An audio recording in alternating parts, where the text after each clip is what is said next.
رابعہ بصری رحمت اللہ علیہ کو دنیا سے گئے ہوئے 1200 سال ہو چکے ہیں، لیکن ان کا نام آج بھی زندہ ہے، رابعہ بصری۔ رابعہ بصری نہ کوئی شہزادی تھی، نہ کوئی ملکہ تھی، نہ کوئی وہ خوبصورت تھی، نہ کوئی خاندانی تھی، بلکہ عورت ہونے کے لحاظ سے ہر عیب اس میں تھا۔ ان کی عادت یہ تھی، وہ روزانہ عشاء کی نماز کے بعد غسل کر کے کپڑے بدل کے اپنے خامن سے پوچھتی آپ کو میری ضرورت ہے؟ اگر وہ کہتے کوئی نہیں ہے تو پھر پوچھتی مجھے اجازت ہے؟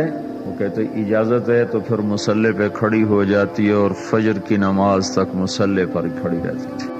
ان کا خامن جلدی فوت ہو گیا، جوانی میں ہی بیوہ ہو گئی۔ تو حسن بصری بصرہ کے امام، کیا سارے مسلمانوں کے امام تھے، وہ خود آئے، خود چل کے آئے کہ میں آپ سے شادی کرنا چاہتا ہوں۔ وہ کوئی شادی کا شوق نہیں تھا ان کو، وہ تو اولاد کے قابل نہیں، شکل صرف ان کی نیکی اور ان کا جو اللہ سے تعلق تھا، ان کو یہ لالچ ہوا کہ یہ میری بیوی ہو جائے تو اس کی طفیل شاید میری بخشش ہو جائے۔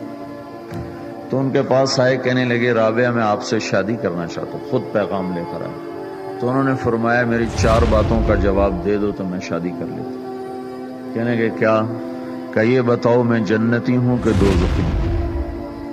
کہنے لگے یہ تو میں کچھ نہیں کہہ سکتا۔ اچھا یہ بتاؤ جب اللہ تعالیٰ قیامت میں اعمال نامے اڑائے گا، کسی کے سیدھے ہاتھ میں آئے گا، کسی کو الٹے ہاتھ میں آئے گا، میرے سیدھے ہاتھ میں آئے گا کہ الٹے ہاتھ میں آئے گا؟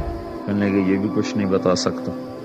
کہنے لگے اچھا یہ بتاؤ جب اللہ نیکیوں کو تولے گا، کسی کی نیکیاں بڑھ جائیں گی، کسی کے گناہ بڑھ جائیں گے، میرے گناہ زیادہ ہوں گے نیکیاں زیادہ ہوں گی؟ کہ یہ بھی نہیں بتا سکتا۔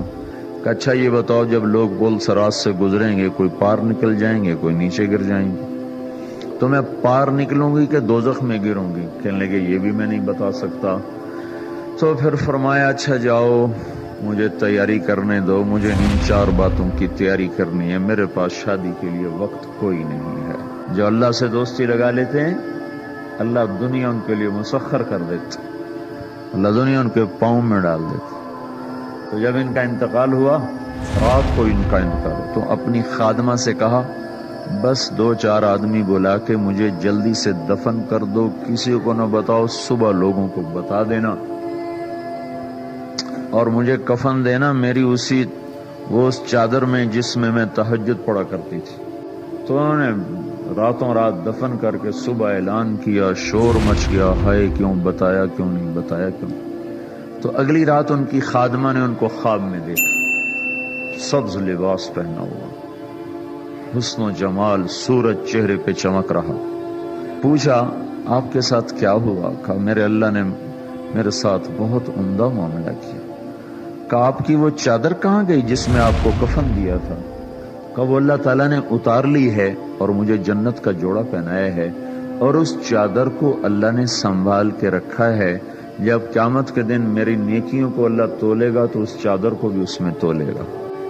انہوں نے پوچھا منکر نکیر کا کیا ہوا؟ کہا وہ آئے تھے تو انہوں نے مجھ سے کہا من ربکی، تیرا رب کون ہے، تیرا رب کون ہے؟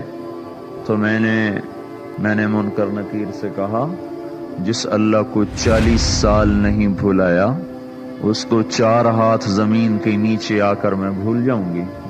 کہ جس رب کو 40 سال میں نہ بھلا سکی اس کو 4 ہاتھ زمین کے نیچے آ کر میں بھول جاؤں گی؟